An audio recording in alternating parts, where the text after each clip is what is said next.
duaların katarında eken. Эми ошол сапарда жүргөн учурда эмне маселелер бар, эмнелерди айтуу керек, шариаттын кандай талаптары бар. Эми албетте сапарда жүргөндө биз мусулман болгондон кийин сапарда эмне кылабыз? Намаз окуйбуз албетте. Намаз окуганда кээ бир учурларда касыр деген маселеге, намазды кыскартып окуу же толук окуу деген маселелерге көбүбүз кайдыгер болуп калабыз. Мына ошонун маселелерин дагы кичине түшүндүрүп өтөйлү. Касыр окуу деген маселе кандай? Касыр окуу дегенде эң биринчи билейли, касыр бул бир гана фарз намаздарда гана касыр болот. Фарз намаздарда сүннөттөр касыр кылынбайт, сүннөттөр таштап атылбайт, сүннөттөр толук окулат.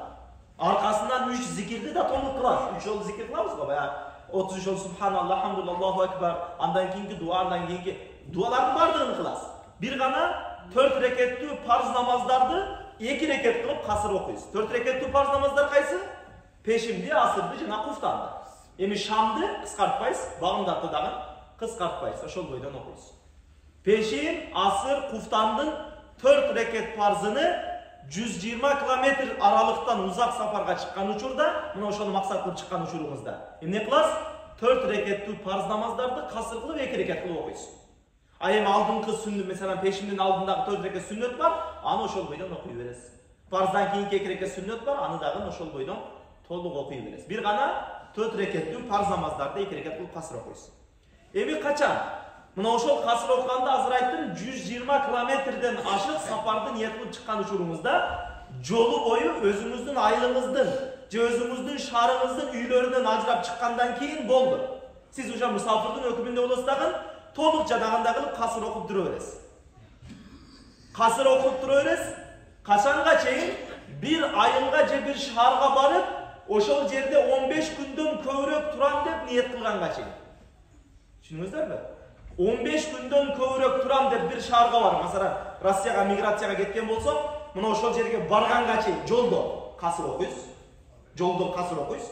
Анан барып, мына ошол бир шаарга келдиңиз, ошол жерде бир квартира снимать еттиңиз, мына ошол жерде убактылуу мекен туттуңуз бир жерде. Тактап айтканда, мына ошол жерде 15 күндөн көбүрөөк, эми албетте Россияга баргандан кийин 4 ай 5 ай иштейин деп барасыздар. Ошол 15 күндөн көбүрөөк турам деп бир жерге ниет кылганыңызда, андан кийин сиз ошол жерде убактылуу мекен туткан жериңиз болот. Сиз ошондо эмне болосуз? Убактылуу местный болосуз ошол жердечи. Эми убактылуу мекен туткандан кийин кайра бул жерде кандай толук окуп атсаңыз намазыңызды, ал жерде дагы кудум ушундай толук окуй бересиз. Анан дагы Россиядагыларга дагы бир айтып кетчү, ушул касыр маселесинде дагы бир айтып кетчү нерсе бар, кайдыгер болуп атканчы. Себеби Россияда жүргөндө мындай болот экен да. Жана метродо жүргөн эсебинен кээ бир учурларда бир жака, масалан, ишке деле кээ бирлер бар экен, ушул ишке бир 150 километр узагыраак ишке барып келе тургандарчы. Ошондой бир узак сапарга чыккан болсо, автоматически берки баягы убактылуу мекен туткан жери автоматически жокко чыгат. Эгер ал адам күнүнө ошондой ишке барып, же болбосо жумасына бир күн ошондой 120 километрге ишке барып келиш керек болгон болсо, ал бир жерде убактылуу мекен тута албай калат ал адамчы. Себеп 120 километрден узак сапарга чыгып, уже эмне кылат? Жанагы убактылуу мекен туткан жериңиздин убактылуу мекендигини жокко чыгарат да. Ошон үчүн эмне кылабыз? Ошондой билип коелу, ошол Россияга барып бир айылды, бир шаарды мекен туткандан кийин 120 километр узак сапарга ошол Россиянын территориясына же бир башка бир шаарына, айтор бир 120 километр аралыкка сапарга чыгышыңыз менен сиз берки баягы убактылуу мекен туткан шаарыңыз жок болду уже, жок болду. 14 күндөн көп турам деген ниетиңиз жок болду. Сиз аяка барганда дагы мусафирдин өкүмүндөсүз, касыр окуйсуз. Келгениңизге чейин касыр окуйсуз. Анан келгенден кийин кайра ошол жерде 14 күндөн көп турам деген ниетиңиз болсо, анан кийин сиз убактылуу мекен тутасыз кайра. Түшүндүңүздөрбү? Мына ушул маселеге дагы сөзсүз көңүл бурайлы. Көбүбүз баягы жумасына бир жолу аяк сапарга чыгат экен да, узагыраак сапарларгачы.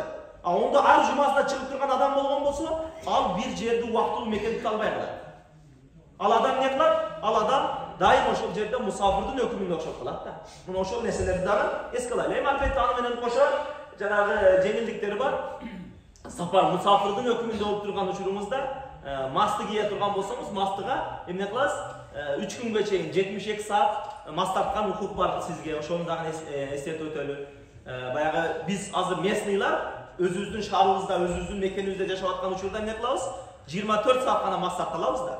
Ал эми сапарда жүргөн, сапардагы адам 3 күнгө чейин тартса боло берет. 72 saatка чейин мастыга мас тартып, масын чечпестен мас тартып жүрүү мүмкүнчүлүгү бар ал адамга. Мына ошол нерселер дагы